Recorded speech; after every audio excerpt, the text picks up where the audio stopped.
Hello and welcome to Diabetes Connections in the News. I'm Stacey Sims, and these are the top diabetes stories and headlines of the past 7 days. As always, I'm going to link up my sources in the Facebook comments where we are live and in the show notes at diabetes-connections.com when this airs as a podcast, so you can read more if you want on your own schedule. In the News is brought to you by Real Good Foods. Find their entree bowls and all of their great products in your local grocery store, Target, or Costco. Our top story this week, Medtronic has expanded a recall of its MiniMed 600 series insulin pumps to include nearly 500,000 devices. This is an FDA Class 1 recall, the most serious type, because the pumps may deliver incorrect insulin doses. The recall was first announced in 2019 for just 2 models. Medtronic now says it will replace any MiniMed 600 series insulin pump that has a clear retainer ring with one that has the updated black retainer ring at no charge.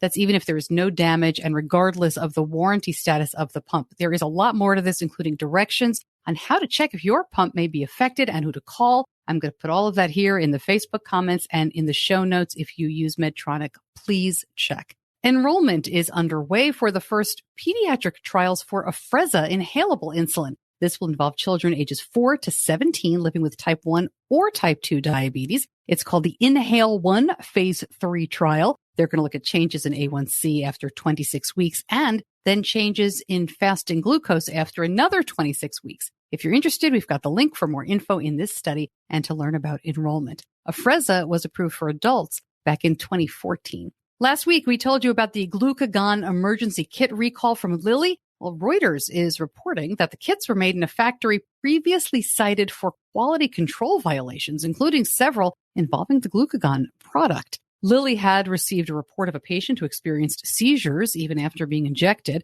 a sign that glucagon was not potent enough to work. The company says the product failure might be related to its manufacturing process without elaborating. A spokesperson declined to say whether Lilly has received other reports of adverse effects related to the glucagon kits. Separately, Lilly is facing federal criminal investigation into alleged manufacturing irregularities involving another of its U.S. factories in New Jersey.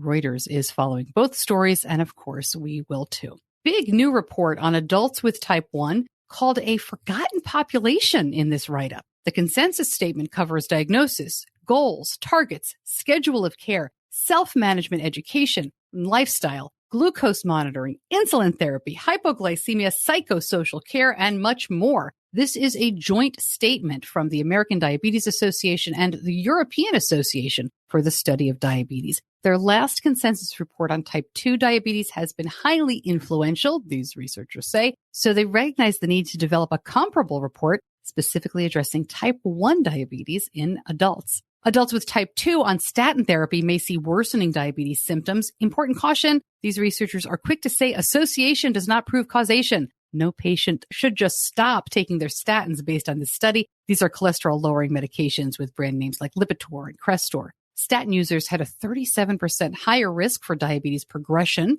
including extremely high blood sugar levels and elevated rates of disease complications. Nearly half of adults with type 2 also have high cholesterol, and many of them do stop taking statins due to this kind of thing. But that can increase your risk for heart attack or stroke. So definitely talk to your doctor before making any changes. More to come, but first, I want to tell you about one of our great sponsors who helps make Diabetes Connections possible, and that is Real Good Foods, where the mission is be real good. They have so many great products out there right now. Nutritious foods, grain-free, high in protein, never added sugar from real ingredients. The new entree bowls are really terrific. Chicken burrito, cauliflower mash and braised beef, lemon chicken, lasagna. They keep adding to the menu line. Super easy to find. Buy them online or a store near you. Find that with their locator right on the website. I'll put a link in the comments here. And as always, at diabetes-connections.com. Back to the news now, and DreamMed Diabetes gets FDA approval to expand their platform to people with type 1 and type 2. It's called Advisor Pro. It's the first decision support system that has been cleared to assist healthcare providers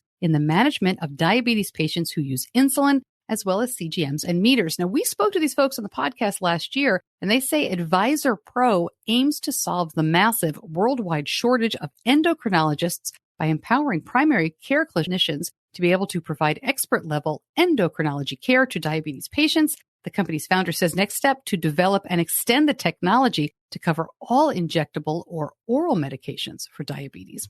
And a really interesting look at who's adopting newer diabetes technology. This is from an article over at Diatribe where they feature a research study showing that roughly 55% of people with diabetes had positive, open attitudes toward technology. However, another 20% had negative attitudes and did not trust technology, while the remaining 25% either didn't want the data, didn't want to wear a device on their body, or had a very high level of diabetes distress related to using devices. And when they focused on people with type 2, the uptake of technology was actually lowest among people 18 to 25. This group also had the highest levels of diabetes distress, the highest A1C levels, and many reported they just didn't like having a device on their body. These researchers say providers need to find a way to avoid making patients feel guilty about whatever their choice of technology is, as well as watching out for their own negative judgments for those who use devices but don't achieve what they call near perfect glucose control.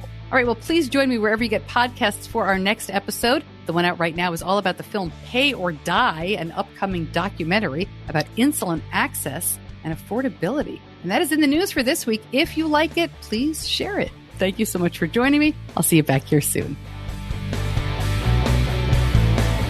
Diabetes Connections is a production of Stacey Sims Media. All rights reserved, all wrongs avenged.